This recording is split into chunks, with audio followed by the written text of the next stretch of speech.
We all have to deliver bad news at some point in our lives, whether we are telling someone that they did not get the job firing an employee or telling your partner that you got caught speeding at 186 miles per hour in an 80 mile per hour zone.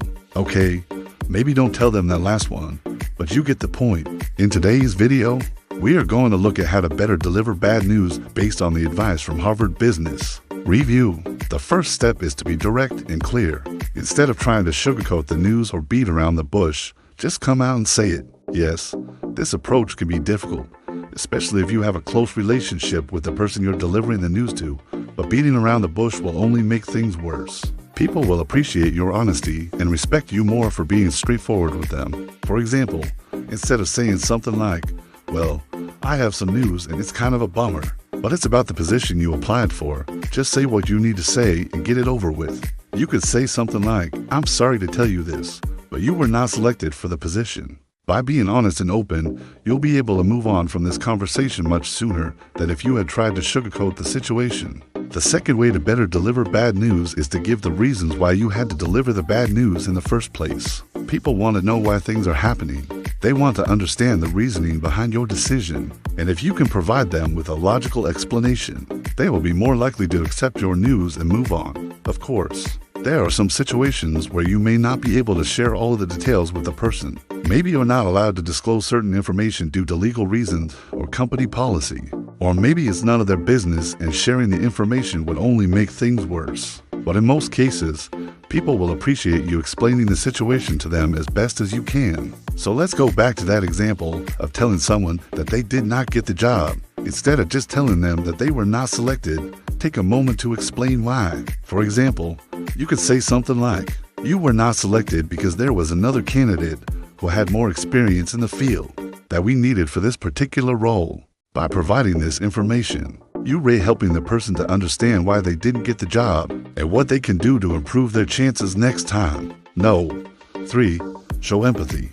We all like to think that we are rational people who make decisions based on logic and reason. But the truth is that emotions play a big role in every decision that we make. And when you are delivering bad news, it is important to remember that the other person is likely to be emotional about it. Now, it is important not to let your own emotions get the better of you, but you should also be sensitive to the fact that the other person is likely to be feeling a range of different emotions at that time. These emotions might include sadness, anger, frustration, disappointment, anxiety, or even fear. So it is important to be patient and understanding when delivering bad news, and to allow the other person to express their emotions freely. If you are able to show empathy towards the other person, they will be much more likely to accept the news and move on from it. This does not mean that you have to agree with everything they say or do, but you should try to see things from their point of view and understand why they might be reacting in the way that they are.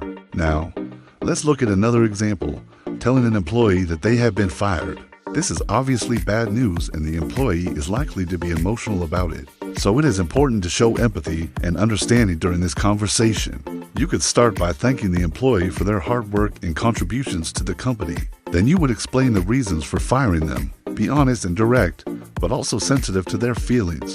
Let them know that you are available to help them transition into a new job and offer support in any way that you can. By showing empathy and understanding during this difficult conversation, you will make the situation a lot less stressful for everyone involved. The fourth way to better deliver bad news is to focus on the facts. When delivering bad news, it is important to stick to the facts and avoid getting emotional. If you start to get emotional, the other person is likely to become defensive and the conversation will quickly become unproductive. It can be difficult to stick to the facts, especially if you are passionate about the topic at hand. However, it is important to remember that the other person is likely already emotional about the situation, and you do want to add fuel to the fire. The best way to avoid getting emotional is to prepare what you are going to say beforehand. Take some time to think about the situation and write down the key points that you want to make. This will help you to stay focused and on track during the conversation. By focusing on the facts, you will be able to deliver the bad news in a clear and concise way that is easy for the other person to understand. It also shows that you are confident in your delivery and that you are not afraid to have the difficult conversation. For example, let's say that you are a project manager and your team has just missed a major deadline. Instead of getting angry and yelling at your team, take a deep breath and focus on the facts. Explain what happened, why it happened, and what you are going to do to prevent it from happening again. By taking this approach, you will be able to resolve the issue quickly and without causing any unnecessary drama. The fifth way to better deliver bad news is to avoid making promises that you cannot keep. When delivering bad news, it is important to be honest and upfront. Don't try to sugarcoat the news or make false promises in an attempt to make the other person feel better. This will only make things worse and erode trust between you and the other person. Instead, focus on providing the other person with the facts and allow them to ask questions if they have any. Of course, this doesn't mean that you should be insensitive or unfeeling when delivering bad news. You should still be respectful and empathetic towards the other person. But you shouldn't make promises that you can't keep. For example, if you are delivering bad news to a client, don't promise to fix the problem if you know that it is not possible. It is much better to be upfront and honest about the situation from the start than to string the client along with false promises. By avoiding making promises that you cannot keep, you will maintain your credibility and build trust with the other person. This will make it easier for you to deliver bad news in the future and will help to ensure that the other person accepts the news and moves on.